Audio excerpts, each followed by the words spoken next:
Gold, trusted gold buyers. మీరు తాకట్టు పెట్టిన బంగారాన్ని విడిపించి ఈ రోజు ఉన్న మార్కెట్ ధరకు కొనబడను. ముందు వెనక ఏది చూసుకోకుండా రష్యా నుంచి మనం ఇంధనాన్ని కొనుగోలు చేస్తున్నాము, ఉక్రెయిన్కి సహాయపడుతున్నాము, యుద్ధంకి పరోక్షంగా అనేటువంటి దాంతో మనకి 25% కాస్త 50% టారిఫ్ అయింది. ఆ తర్వాత జరుగుతున్నటువంటి వరుస పరిణామాలు, సిరీస్ ఆఫ్ ఎపిసోడ్స్ ఎలా అనిపిస్తున్నాయి మీకు? ఇప్పుడు మనకు అమెరికా నుంచి వచ్చిన ఒక కొత్త న్యూస్ 2 రోజుల ముందు వచ్చింది న్యూయార్క్ టైమ్స్లో. చదివాను మొత్తం ఆర్టికల్. అది దాంట్లో ఏం చెప్పారంటే ఈ 50% రష్యా ఆయిల్కి సంబంధమే లేదు, చాలా క్లియర్గా చెప్పారు. ఎందుకంటే ప్రధానమంత్రి గారు కెనడాకి వెళ్ళినప్పుడు అక్కడ మీటింగ్లో G7 మీటింగ్లో ఉన్నప్పుడు ట్రంప్ ఒక రోజు ముందు వచ్చేసారు, మీకు గుర్తుంటుంది. అవును, నేను అక్కడ ప్రాబ్లం ఉంది యూక్రెయిన్లో, నేను చూడడానికి వెళ్తున్నాను అని చెప్పేసి వాషింగ్టన్కి వచ్చేసారు. మోదీ గారు వచ్చాకన్నా ముందు ఏం చేశారు అక్కడ అంటే, అక్కడ వచ్చిన తర్వాత one of the meetings Asim మునీని పిలిపించారు పాకిస్తాన్ నుంచి. భోజనం పెడతాను నిన్ను అని చెప్పి పిలిపించారు అక్కడికి. మోదీ గారు ఆ ట్రిప్ కంప్లీట్ చేసి క్రొయేషియాకి వెళ్తున్నప్పుడు మోదీ గారికి ఫోన్ చేశారు. కెనడా నుంచి బయలుదేరుతున్న టైంలో యూఎస్కి వచ్చి ఒక హాఫ్ అన్ అవర్ ఇక్కడ ఉండి వెళ్ళండి అని చెప్పారు. వాషింగ్టన్ వచ్చి డిన్నర్ చేసి వెళ్ళండి. మోదీ గారు అన్నారు sorry I have to go to Croatia. అప్పుడు ట్రంప్ చెప్పారంట what is Croatia, such a small country, ఇంత చిన్న దేశం, ఇంత పెద్ద ఇంపార్టెన్స్ ఏమి ఇస్తున్నారు మీరని. తర్వాత తెలిసింది అక్కడున్న రేర్ ఎర్త్స్ ఉంది, దానికి అగ్రిమెంట్కి వెళ్ళారు మోదీ గారు అని చెప్పేసి. మోదీ గారు వెళ్ళలేదు. మోదీ గారికి అర్థమైపోయింది గేమ్ ఏంటనేది. ట్రంప్కి ఏం కావాలంటే అజీం మునీని అక్కడ ఉంచుకొని వైట్ హౌస్లో మోదీ గారు వచ్చినప్పుడు ఇద్దరిని ఒక రూమ్లో తీసుకొచ్చి షేక్ హ్యాండ్ చేసి నేనే చూడండి పాకిస్తాన్ ఇండియా యుద్ధం ఆపానని చూపాడు. మోదీ గారికి ఆ గేమ్ ముందే తెలిసిపోయింది. మోదీ గారు కావాలంటే వాషింగ్టన్కి వెళ్తుండే, అసీం మునీర్ అక్కడ లేకుంటే మోదీ గారు బహుశా వెళ్తుండే అప్పుడు, కానీ వెళ్ళలేదు. Even to Croatia. అది ట్రంప్కి చాలా కోపం వచ్చింది. ఎందుకంటే ఫస్ట్ టైం మనం చూస్తున్నాం నోబెల్ పీస్ ప్రైజ్కి యూజువలీ క్యాంపెయినింగ్ ఉండదు, ఎవరు క్యాంపెయిన్ చేయరు. ఎందుకంటే నార్వీజియన్ కమిటీ వాళ్ళు చాలా సీక్రెటివ్గా అనలైజ్ చేస్తారు, ఎవరు రన్నింగ్లో ఉన్నారు, ఎవరు లీడింగ్లో ఉన్నారు ఏం చెప్పారు వాళ్ళు. కానీ ఫస్ట్ టైం చూస్తున్నట్టే వైట్ హౌస్లో ఉన్న అందరూ ఇంక్లూడింగ్ వాళ్ళ ప్రెస్ సెక్రటరీ కానివ్వండి, వాళ్ళ కామర్స్ సెక్రటరీ కానివ్వండి, వాళ్ళ ఫారెన్ అఫైర్స్ డీల్ చేస్తున్న అందరూ ట్రంప్కి నోబెల్ ప్రైజ్ అని రికమెండ్ చేసుకుంటూ పోతున్నారు. ఒక ఇంగ్లీష్ చెప్తారు ఇట్స్ ఎంబారస్మెంట్ అయిపోయింది. ఇప్పుడు ఏం చేయాలని అర్థం కావట్లేదు, ఎందుకంటే ఎవడు పట్టించుకోవట్లేదు. ఏ యుద్ధాన్ని ఆపారంటే ఏదో ఆఫ్రికాలో 2 దేశాలు కొట్టుకున్నారంట, వాళ్ళని ఆపారంట. ఇక్కడ అజర్బైజాన్ ఆర్మీనియా కొట్టుకున్నారంట, వాళ్ళని ఆపారంట. అది యుద్ధాలు కాదు, అది చిన్న చిన్న డిఫరెన్స్ ఒపీనియన్ ఉంది. పెద్ద యుద్ధం అయితే యుక్రెయిన్ రష్యా నడుస్తుంది, దాన్ని ఆపలేకపోతున్నారు. భారతదేశం పాకిస్తాన్ ఆపని చెప్తారు, మనం చెప్తాం మనం అసలు పట్టించుకోలేదు. యుఎస్ని అసలు ఎవరు మాట్లాడలేదు. యుఎస్ వైస్ ప్రెసిడెంట్ మాట్లాడారు, మన ఫారిన్ సెక్రటరీతోని మోదీ గారితో మాట్లాడారు. ట్రంప్ అంటున్నారు నన్ను వీటిలో లేసి అంటారు, ఇప్పుడు దాకా 27 సార్లు చెప్పారు నేనే ఆపాను అంటారు. కానీ ఒక ప్రూఫ్ లేదు, ఏం లేదు. ముందన్నారు మా వాళ్ళు మాట్లాడారన్నారు, నిన్న మొన్న అంటున్నారు నేనే మాట్లాడాను అంటున్నారు. యూజువలీ ఒక ప్రెసిడెంట్ అండ్ ప్రైమ్ మినిస్టర్ మాట్లాడినప్పుడు ప్రెసిడెంట్ మాట్లాడినప్పుడు రీడౌట్ అని ఒకటి కాన్సెప్ట్ ఉంటుంది. అంటే కాల్ రికార్డ్ చేస్తారు, మొత్తం 2 సైడ్లు చేస్తారు, వాళ్ళు చేస్తారు వీళ్ళు చేస్తారు. ద ఐడియా ఏంటంటే మీడియాకి ఒక ప్రెస్ నోట్ లాగా ఇవ్వడానికి వాళ్ళకి ఒక రీడౌట్ కావాల్సి వస్తుంది. బహుశా మొత్తం మాట్లాడి యూజువలీ మీడియాకి ఇవ్వరు, మేజర్ పోర్షన్స్ ఎడిట్ చేసి వాయిస్ కాకుండా టెక్స్ట్ బేస్లో మీడియాకి రిలీజ్ చేస్తారు. ఇది మాట్లాడారు ట్రంప్ మోదీ, వాళ్ళు ఇది అగ్రీ చేశారు, ఇది డిసగ్రీ చేశారు, ఇది చేద్దామని చెప్పారు, అక్కడికి ఇదని అన్ని మొత్తం ఒక పారాగ్రాఫ్, ఒక 5-10 పారాగ్రాఫ్ తయారు చేసి బుల్లెట్ పాయింట్స్ లాగా ఈవెన్ పారాగ్రాఫ్ లాగా చేసి ఇచ్చేస్తారు మీడియాకి. ఈసారి ఇది జరగలేదు, ఎందుకంటే మోదీ గారు కాలే చేయలేదు ట్రంప్, వ్యాన్స్ కాల్ చేశారు, అదే రికార్డులో ఉంది, దాంది రీడౌట్ వచ్చేస్తుంది. దాంట్లో క్లియర్గా చెప్పారు పాకిస్తాన్ గురించి అసలు మాట్లాడలేదు, పాకిస్తాన్ గురించి ఆఫర్ కూడా చేయలేదు, వాళ్ళు ఏం చేయలేదు. కానీ ట్రంప్కి ఏంటంటే ఈ భారతదేశం పాకిస్తాన్ యుద్ధం నేను ఆపాను, ఒక న్యూక్లియర్ వార్ నేను ఆపాను, దాంతోపాటు నేను ట్రేడ్ డీల్ కూడా అగ్రీ చేసుకున్నాను వాళ్ళతో అని చెప్పానండి. ఇప్పుడు ట్రేడ్ డీల్ ఏమైందండి? ఇప్పుడు ట్రేడ్ డీలే లేదు. ఇప్పుడు పాకిస్తాన్ ఇంత ఎక్సైటెడ్ ఎందుకు అయిపోతున్నారు, యూఎస్ పాకిస్తాన్ వైపు ఎందుకు వెళ్తున్నారు అంటే, ఒకటి మనందరూ చూడు ట్రంప్ వాళ్ళ ప్రైవేట్ ఫ్యామిలీకి ఒక బిట్ కాయిన్ కంపెనీ ఉంది ఒకటి, ట్రంప్ వాళ్ళ కొడుకు దాంట్లో డైరెక్టర్. ఆ కంపెనీ పాకిస్తాన్కి వచ్చి ఇన్వెస్ట్ చేశారు. పాకిస్తాన్లో ఉన్న కొన్ని ఆర్గనైజేషన్ దాంట్లో ఇన్వెస్ట్ చేశారు. అది లండన్ బేస్డ్ కంపెనీస్. ఈ లండన్ బేస్డ్ పాకిస్తానీ కంపెనీస్ అంతా పాకిస్తాన్లో ఉన్న ఆర్మీ జనరల్స్, అక్కడ ఉన్న arm forces, navy, air force, కానీ అక్కడ ఆర్మీ అన్నిటికంటే పవర్ఫుల్. ఆర్మ్ ఫోర్సెస్లో ఇల్లీగల్గా సంపాదించిన డబ్బులు లండన్లో తీసుకెళ్ళి పెడతారు వీళ్ళు. అది అన్నారు స్టార్టింగ్ యాయ్యా ఖాన్ నుంచి పర్వేజ్ ముషరఫ్ దాకా పనిచేశారు, జియాउल हक అందరూ. ఆ డబ్బులతోని వీళ్ళు అక్కడ అపార్ట్మెంట్లు కొనుక్కుంటారు, ల్యాండ్ కొనుక్కుంటారు, రియల్ ఎస్టేట్ కొనుక్కుంటారు, యూరోప్లో విల్లాలు కొనుక్కుంటారు ఈ పాకిస్తానీ జనరల్స్. దాంతోపాటు ఇట్లా ఇన్వెస్ట్మెంట్ కూడా చేస్తారు, అక్కడెక్కడ షేర్లు కొనుక్కుంటారని. డబ్బులు పెట్టుకొని ఈ యుఎస్ కంపెనీలో పాకిస్తానీ జనరల్స్, ఇప్పుడున్న అసీం మునీర్ వాళ్ళ ఫ్యామిలీ కానీ మిగతా వాళ్ళు అందరు కలిసి ఇన్వెస్ట్ చేశారు. కానీ దానికి ఒక ఫ్రంట్ కంపెనీ పెట్టారు, ఏదో పేరు పెట్టేసి సివిలియన్ కంపెనీ లాగా పేరు పెట్టేశారు దానికి. అది చాలా ఎక్సైటెడ్ అయిపోయారు ట్రంప్, ఎందుకంటే ఆయనకి చాలా మంచి డబ్బులు వచ్చేసినాయి సడన్గా ఫ్రీగా.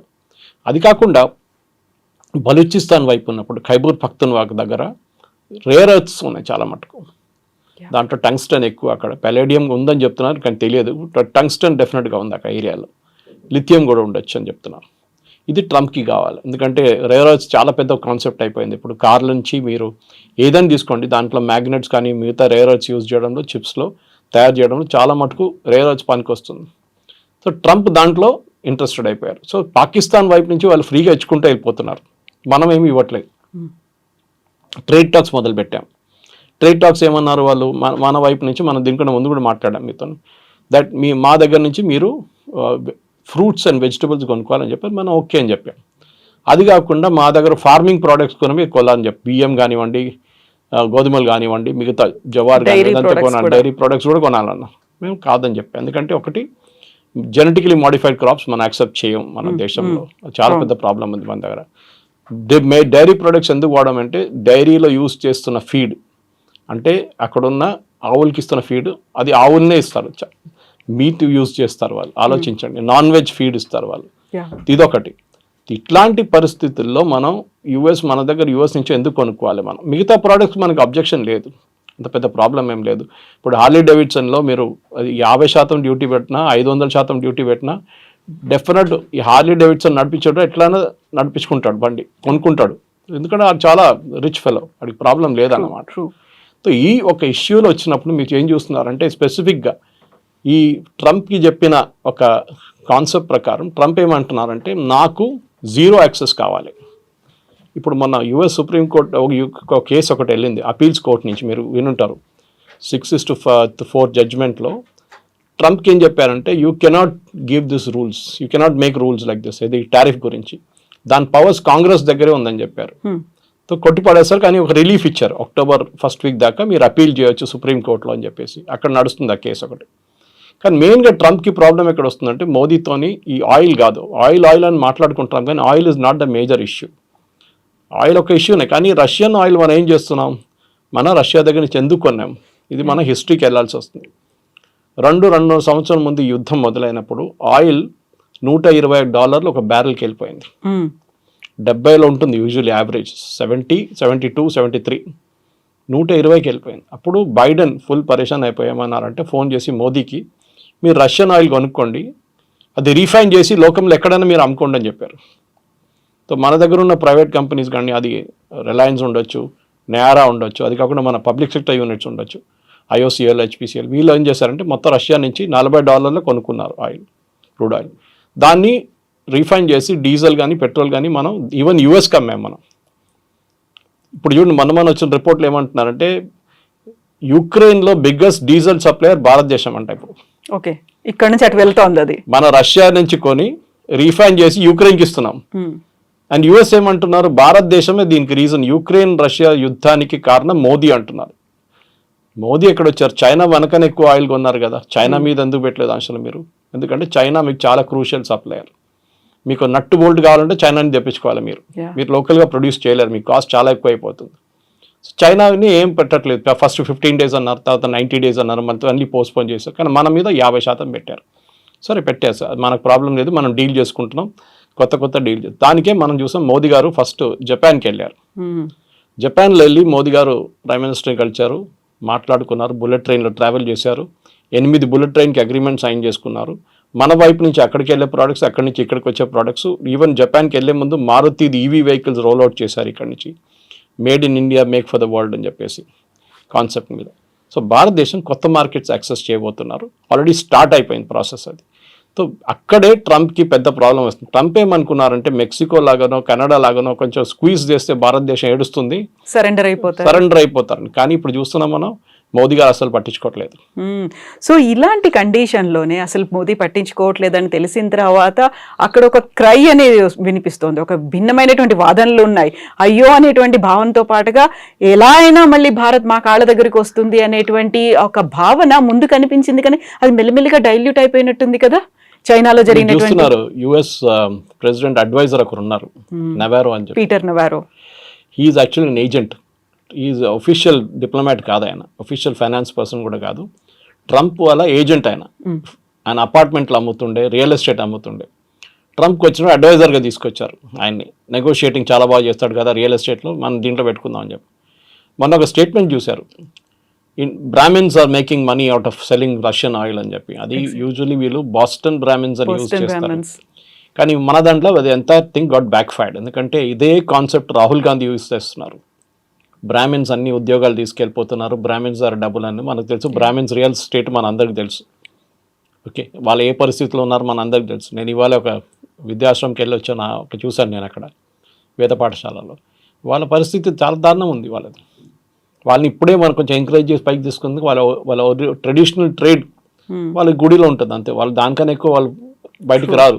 సరే, ఎప్పుడో జరిగింది, ఏదో అత్యాచారం జరిగిందని చెప్తున్నారు, కానీ ఈ బ్రాహ్మిన్స్ ఎందుకు తీసుకొచ్చారో అర్థం కావట్లేదు. Anyway that issue got backfired completely.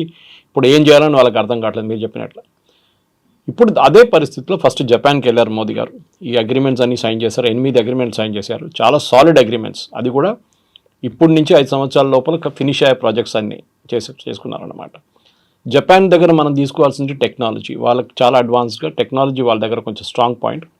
Last ఒక 10 సంవత్సరాలు ఆ టెక్నాలజీ కొంచెం చల్లబడిపోయింది వాళ్ళది. బికాస్ వాళ్ళది వాజ్ మేజర్ ఎక్స్పోర్ట్, ఎలక్ట్రానిక్స్ వాళ్ళది మేజర్ ఉండే. ఒక టైంలో మన సోనీ అనే బ్రాండ్ విధంగానే మనం కన్ను మూసుకొని కొనేస్తుండే. కానీ ఇప్పుడు మార్కెట్లో చాలా మటుకు మిగతా బ్రాండ్స్ కూడా వచ్చేసినాయి. కొరియా నుంచి బ్రాండ్స్ ఉన్నాయి, చైనా నుంచి ఉన్న బ్రాండ్స్ ఉన్నాయి, చాలా మటుకు బ్రాండ్స్ వచ్చేసినాయి. సరే, సోనీ ఇప్పుడు కూడా ఉంది, quality wise it's considered number 1. Japanese cars కూడా అంతే. మన దగ్గర ఒరిజినల్ మారుతి స్టార్ట్ అయినప్పుడు సుజుకి పార్ట్నర్ ఉండే, ఇప్పుడు నా సుజుకి ఎంటైర్ కంపెనీ వాళ్ళు కొనుక్కున్నారు. సో జాపనీస్ దగ్గర నుంచి మనకు టెక్నాలజీ వస్తుంది. మన వైపు నుంచి జాపనీకి వెళ్ళేది ఫార్మస్యూటికల్ కానీ మిగతా ప్రోడక్ట్స్ కానీ. జపాన్లో తయారు చేయలేని ప్రోడక్ట్స్ మనం ఇక్కడ తయారు చేసి పంపిస్తాం, స్పెషల్లీ చిన్న చిన్న మిషనరీ పార్ట్స్ కూడా. ఒక టైఅప్ కూడా చేసుకుంటే మనకు చాలా బాగుంటుంది. మన మ్యానుఫ్యాక్చరింగ్ యూనిట్స్కి చాలా ఒక లెగప్ అంటారు ఇంగ్లీష్లో, అది వచ్చేస్తుంది. నెక్స్ట్ మోదీ గారు వెళ్ళింది షాంఘై కోఆపరేషన్ ఆర్గనైజేషన్ మీటింగ్కి. సో అక్కడ ఏం జరిగింది, జీ జిన్పింగ్ కానివ్వండి, పుటిన్ కానివ్వండి, మోదీ గారు, ఈ ముగ్గురు ఫొటోస్ మీరు చూసుంటారు. బాడీ లాంగ్వేజ్, ఎందుకంటే ఇదే పెద్ద ఇండస్ట్రీ కవిత గారు.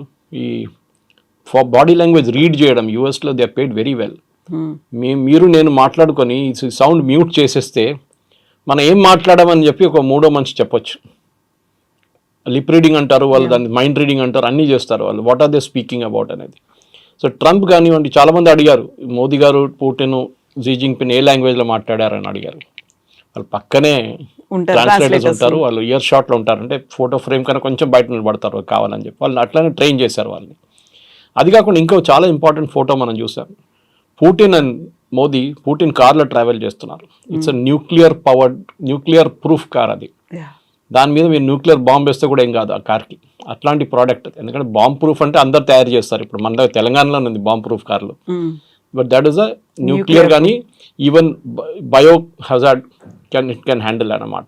బయోవార్ జరిగితే కూడా ద కార్కి ఇంపాక్ట్ ఉండదు.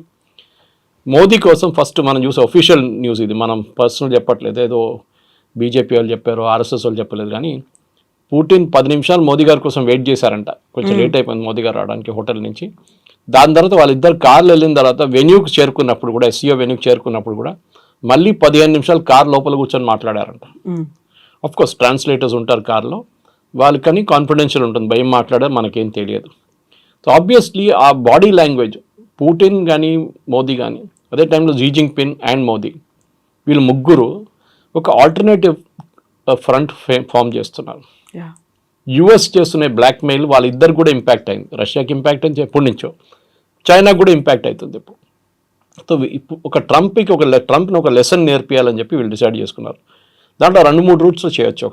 ఒకటి ఈ ముగ్గురు రాష్ట్రాలు కలుపుకుంటే, రష్యా, ఇండియా, చైనా కలుపుకుంటే 36% మన వరల్డ్ జీడిపి వాళ్ళ దగ్గర ఉంది. ఓకే, అప్రాక్సిమేట్లీ $1 trillion కూడా it's I think around $36 trillion trade ఉంది వాళ్ళ దగ్గర. అది కాకుండా అన్నిటికంటే ఇంపార్టెంట్ ఏంటంటే వీళ్ళు ఒక ఆల్టర్నేటివ్ స్విఫ్ట్ సిస్టమ్, అంటే అమెరికా డాలర్ టర్మ్స్లోనే అన్ని మాట్లాడతారు. మీకు గుర్తుంది కవిత గారు, ఇది బ్రిక్స్ వచ్చినప్పుడు లాస్ట్ ఒక 6 నెలల ముందు ట్రంప్ వచ్చినప్పుడే ఇమ్మీడియట్గా ట్రంప్ థ్రెటన్ చేశారు సౌత్ ఆఫ్రికాని, బ్రెజిల్ని, మీరు ఆల్టర్నేట్ కరెన్సీ తీసుకొస్తే మీ పని నేను చూసుకుంటానులే అని చెప్పేసి. అవును. ఎందుకంటే భయం ఏంటంటే డాలర్ని రీప్లేస్ చేసేస్తే డాలర్ విలువ పోతుంది మొత్తం కంప్లీట్గా. ఆల్రెడీ చాలా వీక్ అయిపోయింది డాలర్. మనం ఇండియన్ రూపీతో కంపేర్ చేయకూడదు, బికాజ్ ఇండియన్ రూపీ చాలా వీక్ అయింది. కానీ ఆల్ కరెన్సీస్ వీక్ అయింది అంటే అన్నిటికంటే తక్కువ ఇండియన్ రూపీ. మీరు బ్రిటిష్ పౌండ్తో కంపేర్ చేయండి డాలర్ పడిపోయింది యాక్చువల్లీ విలువలో. ఎనీవే అది మనకు సబ్జెక్ట్ మ్యాటర్ కాదు. కానీ మన ఇక్కడ అంటే ఆల్టర్నేటివ్ పేమెంట్ సిస్టమ్ ఒకటి ఫామ్ చేయాలి. మనం ఇది ఎప్పుడు చూసామంటే ఫస్ట్ ఇరాన్ మనకి ఆయిల్ మనం కొనుక్కున్నప్పుడు వీళ్ళు ఇరాన్ మీద ఆంక్షలు పెట్టారు. ఎవరు? యుఎస్. వీళ్ళు న్యూక్లియర్ ప్లాంట్లో మిసైల్స్ తయారు చేస్తున్నారు అది ఇది చెప్పి. మనం ఏం చేసాం? రూపీ పేమెంట్ చేసాం ఫస్ట్. తర్వాత ఏం చేసాం? బార్టర్ పేమెంట్ చేసాం. వాళ్ళకి బియ్యం కావాలంటే మనం వాళ్ళకి బియ్యం ఇచ్చాం, వాళ్ళు మనకు ఆయిల్ ఇచ్చారు. దాని తర్వాత యూఎస్ వచ్చి మళ్ళీ స్ట్రిక్ట్ చేశారు, మీరు ఇంకా చేస్తే మిమ్మల్ని అది చేస్తాం అని చెప్తే సరే మనం అక్కడి నుంచి క్లోజ్గా ఇరాన్ని బంద్ చేసేసాం ఆయిల్ సప్లై. మళ్ళీ రష్యా నుంచి మొదలుపెట్టాం. రష్యా నుంచి కొనుక్కుంటున్నాం. ఇది డాలర్ని ఆపడానికి కూడా మనం చాలా మటుకు సహాయం చేశాం. కానీ ఇప్పుడు we will not help them at all. Dollar free float కానివ్వండి, డాలర్ ఎక్కడ పోతే అది పోనివ్వండి, మనకు ప్రాబ్లం లేదు.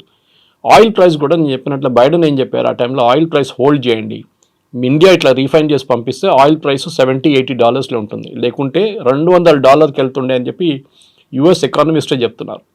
భారతదేశం ఇంటర్ఫియర్ కాకపోతే రష్యన్ ఆయిల్తోని world wide crude oil prices $200 వెళ్ళిపోతుంటే మొత్తం వరల్డ్ ఎకానమీ దెబ్బతింటుండే. సో భారతదేశాన్ని అప్రిషియేట్ చేయకుండా ట్రంప్ ఏమో మన మీద ఆంక్షలు విధిస్తున్నారు. మీరు తీసుకొని యుక్రెయిన్ రష్యా వార్లో పెడతారు. రష్యా ఆయిల్ అమ్మితే కూడా చైనాకి అమ్ముతున్నారు కదా, వాళ్ళు డబ్బులు ఇస్తారు కదా.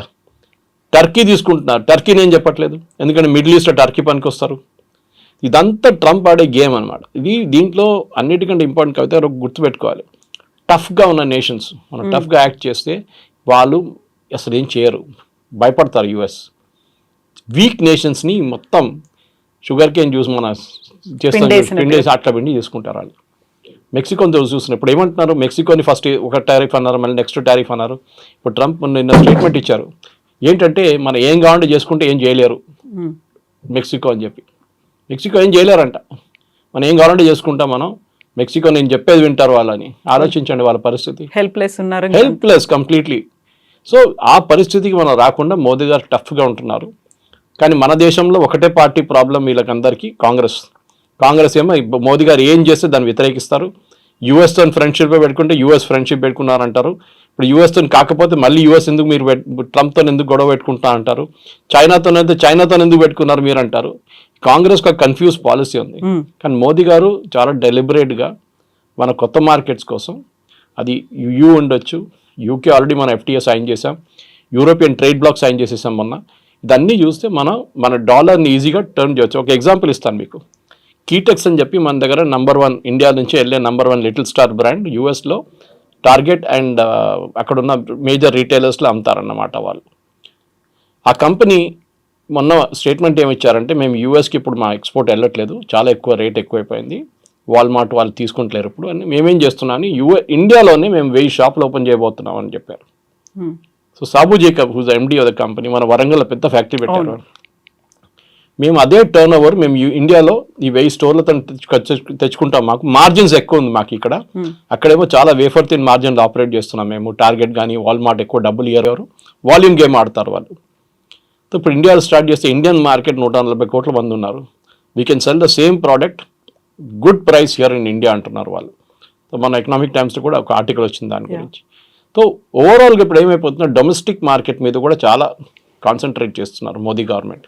దానికోసం GST రేషనలైజేషన్ వస్తుంది. ఇప్పుడు GST రేషనలైజేషన్ చాలా ప్రోడక్ట్ 0కి వెళ్ళిపోతుంది, లేకుంటే 5 లేకుంటే 18, ఈ 3 బ్యాండ్లో ఉండిపోతుంది అనమాట.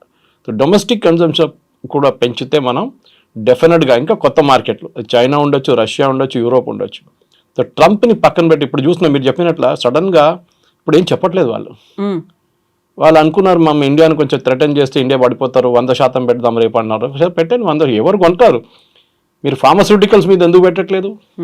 అవసరం ఉంది కాబట్టి. ఫార్మా ఎవరు అమ్మలేరు, మనం ఇచ్చిన రేట్కి ఇంకెవరు అమ్మలేరు యూఎస్కి.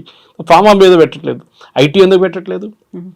ఐటీ మీరు యూఎస్లో ఇన్వెస్ట్ చేయాలన్నారు. నేను ఎగ్జాంపుల్ ఇస్తాను. మొన్న సిఎన్ఎన్లో ఒక స్టోరీ వచ్చింది. యుఎస్కి షవర్ హెడ్స్ అంటే మన షవర్కి హెడ్స్ పాయింట్ ఉంటుంది కదా, అది చైనా నుంచి చాలా ఇంపోర్ట్ చేసుకుంటారు యుఎస్ కంపెనీస్ అందరూ. వాళ్ళ పేర్లు పెట్టి అమ్మేసుకుంటారు యుఎస్లో. ఆ కంపెనీ అక్కడిని తీసుకుని డ్యూటీ అంటే ఓల్డ్ డ్యూటీ కట్టి తీసుకొస్తే కూడా ఇప్పుడున్న ఎగ్జిస్టింగ్ డ్యూటీ కడితే కూడా $139 ఒక షవర్ హెడ్ వస్తుంది. మన దగ్గర అంత రాదు. మన దగ్గర $2,000 పడేస్తే మంచి షవర్ హెడ్స్ వస్తాయి. 2,000 కూడా అక్కర్లేదు, $1,000 కూడా వచ్చేస్తుంది. ఎనీవే, అది యుఎస్ కాస్ట్ ఆఫ్ లివింగ్. అదే ప్రోడక్ట్ మీరు యుఎస్లో తయారు చేయాలంటే $259 అవుతుంది. సో ఈ కంపెనీ ఏం చేశారంటే ఒక సర్వే లాగా వాళ్ళు కస్టమర్స్ 25,000 కస్టమర్స్ ఉన్నారు వాళ్ళకు, రెగ్యులర్ కస్టమర్, వాళ్ళకు మెయిల్ పంపించారు. ఈ 2 ఆప్షన్స్ ఉందండి, చైనాని తెచ్చుకుంటే 139, ఇక్కడంటే 259, మీరు ఏం తీసుకుంటారు అని అడిగారు. ఒక్కరు కూడా యుఎస్ అని చెప్పట్లేదు, అందరూ చైనీస్ తీసుకుంటామేమంటారు. US is out priced it sir, ఎందుకంటే వాళ్ళ వేజ్ చాలా ఎక్కువైపోయింది. అది వాళ్ళకు ఒక టైంలో అడ్వాంటేజ్ ఉండే, ఇప్పుడు డిసడ్వాంటేజ్గా మారింది. ఆ వేజెస్లో ఐఫోన్ కొనుక్కుంటారు, ఐప్యాడ్లు కొనుక్కుంటారు అనుకున్నారు, కానీ ఇప్పుడు బేసిక్ లివింగ్, డైలీ ఎక్స్పెన్సెస్, మీరు వెళ్ళారు మన యూఎస్, మీకు తెలుసు, డైలీ ఎక్స్పెన్సెస్ కోసం వాళ్ళు చూసుకుంటున్నారు. వాళ్ళు they are looking at how to survive. ఆ సర్వైవల్లో మీకు ఐప్యాడ్లు కొనడం, ఐఫోన్లు కొనడం కాదు. ఓకే, మీరు ఎట్లా బతుకుతారో మీరు అది చూస్తున్నారు ఫస్ట్ అన్నమాట. అది చాలా ఇంపార్టెంట్. సో ఆ పరిస్థితికి వచ్చినప్పుడు ట్రంప్ ఇప్పుడు ఏం చేయబోతున్నా చూడాలి. ఎందుకంటే నెక్స్ట్ 6 months యుఎస్ ఎకానమీ ఒక టైల్ స్పిన్లో వెళ్ళిపోతుంది కంప్లీట్గా. అసలు ఏం చేయలేకపోతారు యుఎస్ ఎకానమీ. ఎందుకంటే ఒకసారి రెసెషన్ వచ్చింది అనుకోండి, రెసెషన్ వస్తే అంతే సంగతి. ఇన్ఫ్లేషన్ వస్తే ఇంకా ఘోరం అయిపోతుంది. ఈ 2 ఫ్యాక్టర్స్ వస్తే యుఎస్లో, ఎందుకంటే ఇప్పుడు మీరు అమ్ముతున్న ప్రోడక్ట్, ఇప్పుడు ట్రంప్ వాళ్ళ అడ్వైజర్స్ ఏమంటున్నారు, మేము ఎంత $4 trillion ఈ 10 సంవత్సరాలు వీ కెన్ గెయిన్ అంటున్నారు. ట్రంప్ ఉండబోయేది 4 సంవత్సరాలు, మీరు 10 years గురించి ఎట్లా మాట్లాడతారండి మీరు? ఎగ్జాక్ట్లీ. ఇంకో గవర్నమెంట్ వస్తారు, ఇంకో పార్టీ రావచ్చు, ఇంకేమైనా కావచ్చు, రేపు వీళ్ళ ప్రెసిడెంట్ వస్తే తీసేస్తాడు డ్యూటీలన్నీ. 4 trillion ఎవరు కడతారు? వాళ్ళ కంపెనీలు కడుతున్నారు. ఇండియా నుంచి మనం ఒక టీషర్ట్ పంపిస్తున్నప్పుడు $50 అనుకోండి, $50 మీద 50% పెడితే $75 అయిపోతుంది. $75 ఎవరు కడుతున్నారు? ఎక్స్ట్రా $25 కట్టేది అమెరికన్ కన్జ్యూమర్. కంపెనీ కడుతున్నారు, కంపెనీ అమ్మేటప్పుడు మళ్ళీ ఆ డబ్బులు సంపాదించుకుంటారు వాళ్ళు. సో ద ఫైనల్ లాస్ జరిగేది అమెరికన్ కన్జ్యూమర్ మీద. అది ఇప్పుడు కాదు, ఒక 2 నెలల్లో ఇప్పుడు తెలిసిపోయింది ఆల్రెడీ. ఇక్కడి నుంచి ఇంకా ముందుకు వెళ్తూ కంప్లీట్గా ఒక యూఎస్కి అక్కడున్న కన్జ్యూమర్కి ఇన్ఫ్లేషన్ మినిమం ఒక double-digit ఫిగర్లో వచ్చేస్తుంది. సో మనం ఇప్పుడు ఒక సేఫ్ గేమ్లో ఉన్నాము, మన స్ట్రాటజీ కూడా ఈస్ గోయింగ్ టు వర్క్అవుట్. సి అది ఎట్లా అంటే మెచ్యూర్ అప్రోచ్ ఉండాలి. ఇప్పుడు మనం మెచ్యూర్ అప్రోచ్ అంటే ప్యానిక్ చేయకూడదు. మనం చూసాం 50% పెట్టగానే ఉద్యానాలు బంద్ అయిపోయింది, తిరుపూర్ బంద్ అయిపోయింది, సూరత్ బంద్ అయిపోయింది, కంపెనీలన్నీ మూసేస్తున్నారు, కాన్పూర్లో మూసేస్తున్నారు అన్నది కాదు. ముందు యుఎస్ మార్కెట్ మనకు మార్కెట్లు ఉండే కదా. మీరు యుఎస్కి ఎందుకు వెళ్ళారు? మీకు వాల్యూ కొంచెం ఎక్కువ దొరుకుతుంది. మీకు $5 వెళ్ళే ప్రోడక్ట్కి మీరు ఇండియాలో అమ్ముకుంటే అదే $10 మీరు యూఎస్లో అమ్ముకోవచ్చు. దానికోసం మీకు ప్రాఫిట్ కొంచెం ఎక్కువ ఉంటుందని మీరు అక్కడికి వెళ్ళారు. కానీ రిస్క్ ఉంటుంది ఇట్లాంటిది. రేపు యుఎస్ మార్కెట్లో డబ్బు లేదనుకోండి కొనడానికి, ఎవరు కొనరు. Your product will remain on the shelf.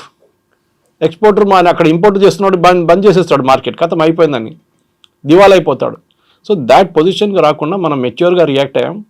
ఈ రీజనల్ కోఆపరేషన్తో చైనా కానివ్వండి, రష్యాతోని కోఆపరేట్ చేసుకుంటే మన మార్కెట్ క్రియేట్ చేసుకోవచ్చు ఇక్కడే.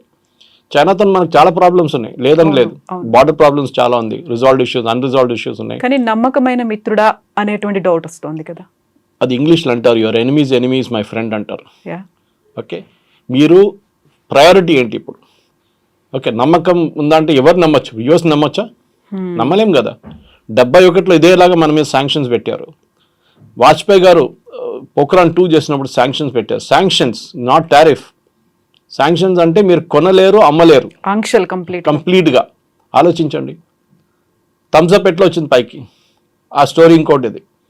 దట్ ఈస్ బికాజ్ కోకోకోలాని జార్జ్ ఫెర్నాండెస్ భారత్ చేసిన తరిమి కొడితే థమ్స్అప్ పైకి వచ్చింది. ఆ టైంలో మనం డొమెస్టిక్ ప్రొడక్ట్స్ ఎన్ని క్రియేట్ చేసాం మనం. అట్లాంటిది ఇప్పుడు యుఎస్ ప్రొడక్ట్స్ ఎన్ని వాడుతున్నాం మనం. రెస్టారెంట్ పాసిబ్లీ మెక్డానల్డ్స్ కానివ్వండి, KFC కానివ్వండి, పెప్సీ కానివ్వండి, కోక్ అనొచ్చు. మిగతా ఏం కొంటున్నాం మనం US products? We don't have any major share. Nike shoes అని చెప్పొచ్చు. Okay, they are all made in India. ఇప్పుడు రాయల్టీ చేస్తున్నారేమో, అది ఇంకో మాట. అది కానీ the main point right now, భారతదేశానికి కొత్త మార్కెట్స్ ఓపెన్ చేస్తున్నారు. మోదీ గారు టిపికల్ సేల్స్మెన్ లాగా తిరుగుతున్నారు. అదే ప్రధానమంత్రి పని, ప్రెసిడెంట్ పని అదే. ఏ దేశమైనా చూడండి, మ్యాక్రాన్ ఇండియాకి వచ్చినప్పుడు ఫస్ట్ వాళ్ళ ఎయిర్క్రాఫ్ట్ అమ్మడానికి ట్రై చేస్తారు. ట్రంప్ ఇక్కడ వెళ్ళితే వాళ్ళ ప్రోడక్ట్స్ అమ్మడానికి ట్రై చేస్తారు. జాపనీస్ ప్రైమ్ మినిస్టర్ అయినప్పుడు వాళ్ళ కార్లు, వాళ్ళ ఎలక్ట్రానిక్ ప్రోడక్ట్స్ మార్కెట్ చూసుకుంటారు. That is the job. ఇప్పుడున్న ప్రధానమంత్రి కానీ ప్రెసిడెంట్స్ కానీ అంటే యాక్చువల్ రోల్లో ఉన్న వాళ్ళు, నాట్ ద సెరమోనియల్ రోల్. మన దగ్గర president is a ceremonial role కానీ prime minister is an active role. వాళ్ళ పని ఇది, వాళ్ళ దేశంలో తయారు చేసిన ప్రోడక్ట్స్ని ఇంకో మార్కెట్లో అమ్మడానికి ప్రధానమంత్రి ఇస్ ద బెస్ట్ సేల్స్మెన్. ఆయన చేయనియండి, 6 నెలలు వెయిట్ చేయండి, అప్పుడు చూడండి తర్వాత ట్రంపే దిగొస్తారు. 6 నెలలు అక్కర్లేదు, 3 నెలలు దిగొస్తారు. ఎందుకంటే ఇక సీన్ దట్ బ్లాక్మెయిల్ పనిచేయట్లేదు, వీళ్ళు పట్టించుకోరు మమ్మల్ని, మళ్ళీ ఏం చేసుకుంటాం మనం, బెస్ట్ చలో జానేదో అని చెప్పి మళ్ళీ రిటర్న్ తీసుకుంటారు. లేకుంటే వాళ్ళు రష్యాతో వెళ్ళిపోతాడు, చైనాతో వెళ్ళిపోతారు, మాకు ఇంకా పెద్ద ప్రాబ్లం అదని చెప్పేసి. ఇక ట్రంప్కు అన్నిటికంటే పెద్ద భయం అది ఒకటే. వీళ్ళు ముగ్గురు కలిస్తే ఇంకొక ఆల్టర్నేట్ బ్లాక్ అయిపోతుంది. అది చాలా పెద్ద థ్రెట్ యూఎస్కి అనమాట. సో దానికోసం he will have to do a climb down. Problem is ట్రంప్కి సొంత ఒపీనియన్ లేదు, వాళ్ళ చుట్టుపక్కల అడ్వైజర్స్ ఉన్నారు చూడండి, ఆల్ హాట్ హెడెడ్ ఫెలోస్. వాళ్ళు ఇస్తున్న అడ్వైజ్ మీద నడుస్తున్నారు. బాంబు వేయాలంటే బాంబు వేసేస్తాడు, బాంబు వద్దంటే బాంబు తీసేస్తాడు, 25 పెట్టమంటే 25 పెడతాడు, 50 తీస్తే 50 తీసేస్తాడు. ఒక స్టెబిలిటీ లేదు. ఈవెన్ యూఎస్ కంపెనీస్ అదే అంటున్నారు. యూఎస్ కంపెనీ మొన్న కూడా 2 గైడెన్స్ ఇచ్చారు. వాళ్ళు ఏమంటున్నారు, వీ నీడ్ ప్రెడిక్టబిలిటీ. మీరు స్టేబుల్గా చేయండి, చేయొద్దని చెప్పట్లేదు, ట్రంప్ గారు అంటున్నారు, కానీ బీ స్టేబుల్ అబౌట్ ఇట్. ఒక మాట ఒక వారం అంటారు, మళ్ళీ నెక్స్ట్ వీక్ వచ్చి ఇంకో మాట అంటారు. ఒక ప్రెసిడెంట్ కానీ ఎస్పెషల్లీ యూఎస్ ప్రెసిడెంట్ కానప్పుడు చాలా స్టేబుల్ ఉండాలి థింకింగ్లో. ఎందుకంటే మీ చెప్పిన ఒక్కొక్క వర్డ్ ఇంటర్నేషనల్ మార్కెట్లో చాలా పెద్ద రామిఫికేషన్ క్రియేట్ చేస్తుంది. సో దానికోసం ట్రంప్ని ఇప్పుడు ఎవరు సీరియస్గా తీసుకుంటలేరు. So much so vice president మన జేడీ వాన్స్ ఒక స్టేట్మెంట్ ఇచ్చినప్పుడు అందరూ ఎక్సైట్ అయిపోయారు. ట్రంప్కి ఏమైనా ఉంటే నేను ఉన్నాను కదా, నేను ప్రెసిడెంట్ అయిపోతానన్నారు. ఎమర్జెన్సీ టైంలో ఐఎమ్ దేర్ అనే మాట ఆలోచించండి. I mean why did you have to say it? ఎందుకు చెప్పారో ఎవరికి అర్థం కావట్లేదు. చెప్పారు కానీ దాని పెద్ద ఇష్యూ అయిపోయింది. మళ్ళీ ట్రంప్ పోతున్నాడా ఉంటాడా అని చెప్పేసి. మిడ్ టర్మ్ పోల్స్ రాబోతుంది యూఎస్లో. మిడ్ టర్మ్ వస్తుంది నెక్స్ట్ 1 yearలో. ఆ మిడ్ టర్మ్లో డెఫినెట్గా రిపబ్లికన్స్ ఓడిపోతారు. అప్పుడు ఏం చేస్తారు? ట్రంప్కి సెనెట్లో మెజారిటీ ఉండదు, కాంగ్రెస్లో మెజారిటీ ఉండదు, బిల్స్ పాస్ చేయలేరు. Then what he'll do? ఆయనకు దిగ రావాల్సి వస్తుంది. He will have to bring back everything. Initially dose తీసుకొచ్చిన ఏమని చెప్పారు, మేము ఇన్ని ట్రిలియన్స్ సేవ్ చేస్తా అన్నారు. ఇప్పుడు దాని గురించి అస్సలు మాట్లాడలేదు. Nothing was saved, only drama ఉండేది. ఇప్పుడు ఆ డ్రామా కూడా పోయింది. ఇది కొత్త డ్రామా ఇప్పుడు నడుస్తుంది. ఇది కూడా కొన్ని రోజుల తర్వాత అది కూడా ఉంటుంది.